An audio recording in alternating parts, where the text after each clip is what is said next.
미국의 정보당국이 바빠졌습니다. 바로 중국과 대만 사이에 긴장감이 매우 높아지고 있기 때문입니다.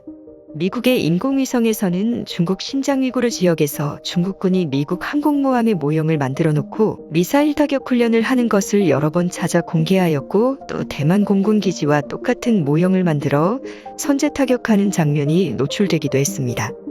대만의 지정학적 위험성이 매우 높아지면서 한국의 역할이 매우 중요해지고 있습니다. 국토전략TV? 최근 중국이 한국을 공격하기 위해 집중해 두었던 산둥반도와 랴오뚱반도에 위치한 정밀 미사일 기지가 대만 해역으로 대거 이전하는 장면이 포착됐습니다. 그뿐 아니라 중국은 며칠 전 자국 내에서 열리는 AFC 아시안 축구 경기를 포기할 뿐 아니라 중국 항저우에서 올 9월 열리기로 했던 아시안 게임을 잠정 연기하기로 결정하면서 중국 내부가 심상치 않게 돌아가고 있습니다.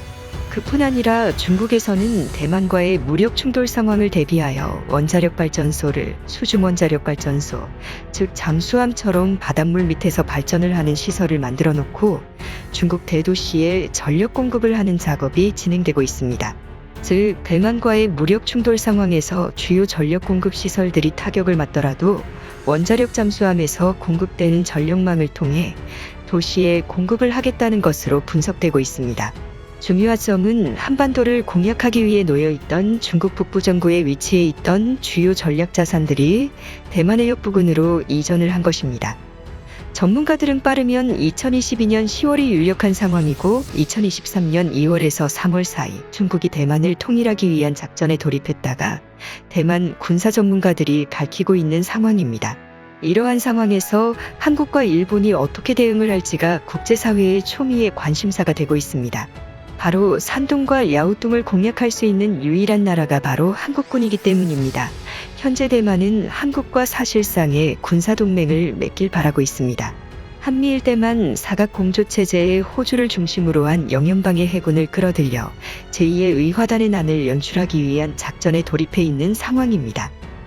이러한 대만의 시나리오가 실현될 경우 대만과 중국, 양안 사이의 국지전이 지속적으로 벌어지는 가운데 호주 영국군은 97년 홍콩 반환 당시 약속됐던 민주주의 보호의 원칙이 지켜지지 않은 것을 빌미로 홍콩을 비롯한 마카오, 광저우 일대에 진입하게 될 가능성이 높고 한국군은 산둥반도와 랴오뚱반도를 공략하게 될 가능성을 그리고 있습니다.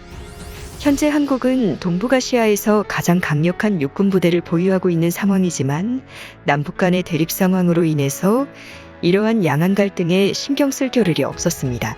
이 때문에 대만은 차선책으로 생각하는 것은 바로 일본 해군입니다. 과거 일본은 산둥반도, 요동반도를 점령한 경험과 상세한 해도 등을 보유하고 있고 여러 차례 청나라 중국 당국과의 전투를 벌인 경험이 있는 상황입니다. 즉 한국이 반중국 스크럼에서 빠지게 된다면 일본을 끌어들이겠다는 것입니다. 그뿐 아니라 터키와 유럽연합, 특히 나토의 참전이 이루어지게 될 경우에는 사태가 더욱 커지게 됩니다. 바로 나토의 회원국인 터키와 같은 민족인 신장 위구르 자치주의 해방이 이루어질 수 있기 때문입니다. 그뿐 아니라 인도의 참전이 있게 될 경우 티베트가 친인도 정부, 인도의 영향권 안에 들어오게 될 수 있을 뿐 아니라 티베트가 영연방의 회원국으로 가입할 수 있을 것으로 보입니다.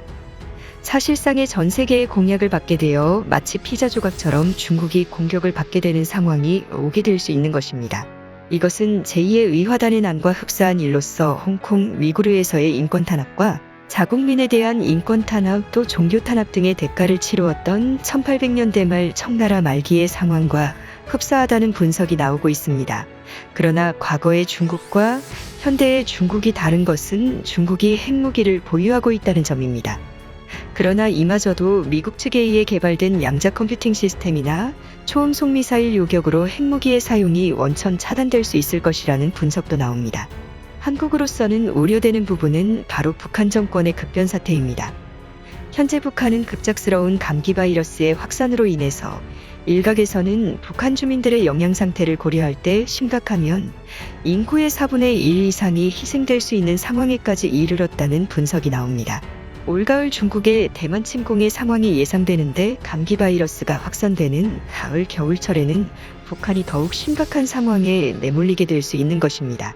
이 때문에 한국은 한미연합과 북한, 요동, 산동 일대에 대해서 한 번의 군사적 옵션을 실행하기는 어려울 것이라는 관측도 나옵니다.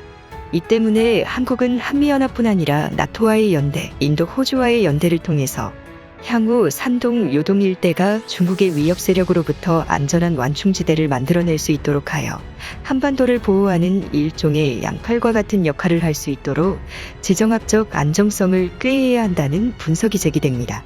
만약 산동반도, 요동반도 일대 그리고 조선족 자치주가 있는 남만주 일대가 한국령으로 포함되게 되고 남북 통일이 이루어졌을 경우를 가정해보게 되면 대한민국은 5천만 명, 북한은 2천만 명, 남만주 일대는 약 500만 명이 될 것으로 관측되며 요동반도에 700만 명, 산동반도에 1700만 명 가량이 될 것으로 관측됩니다. 요동, 산동, 남만주의 경우에는 직접적으로 한국령으로 포함되기는 어렵겠지만 전후배상의 문제로 장기조차 혹은 미국령 푸에르토리코와 같이 별도의 행정지역이 될 가능성이 있습니다. 이러한 사태를 대비해서 대만에서는 미국, 나토, 유럽, 일본, 한국과 긴밀하게 접촉을 시도하고 있는 상황입니다. 대만으로서는 절체절명의 순간이기 때문입니다.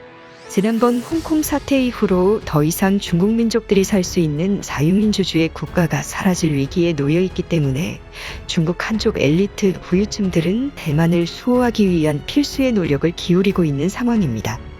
대만 역시 한국의 독침 전략을 수입하여 대만의 미사일 밀도는 세계적인 수준입니다.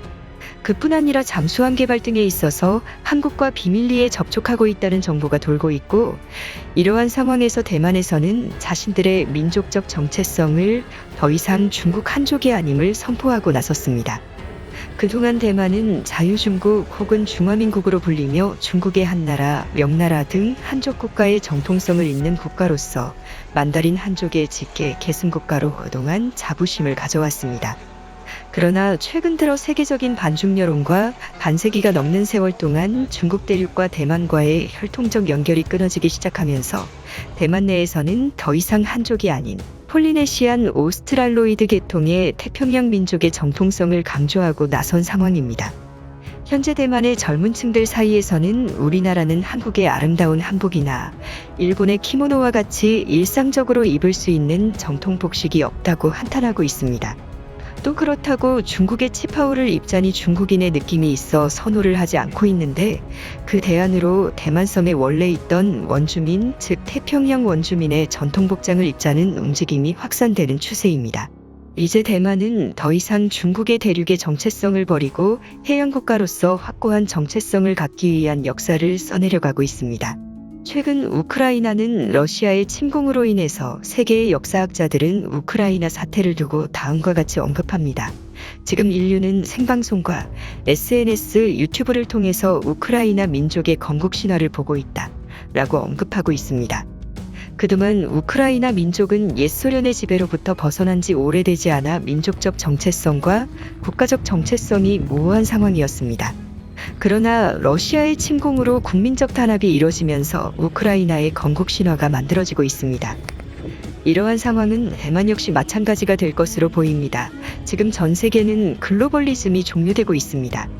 그동안 소련 체제 붕괴 이후 전 세계는 중국 물건을 거리낌 없이 사거나 러시아제 식품과 광물 자원 또 여러 독재 국가들과도 무역을 하며 글로벌리즘이 세계적인 트렌드로 세계 경제가 성장해 왔습니다. 하지만 이제는 마치 냉전의 시기 때처럼 세계가 자유진영과 비자유진영 두 개의 세계로 양분되는 모습이 보여지고 있습니다. 해양 세력과 대륙 세력 두 개의 세력으로 나뉘어지는 모습이 만들어지는 가운데 한국은 인도태평양 지역의 핵심 강대국으로 떠오르며 새로운 세계 패권 강자가 되고 있습니다. 국토전략TV 오늘은 이것으로 마칩니다. 감사합니다.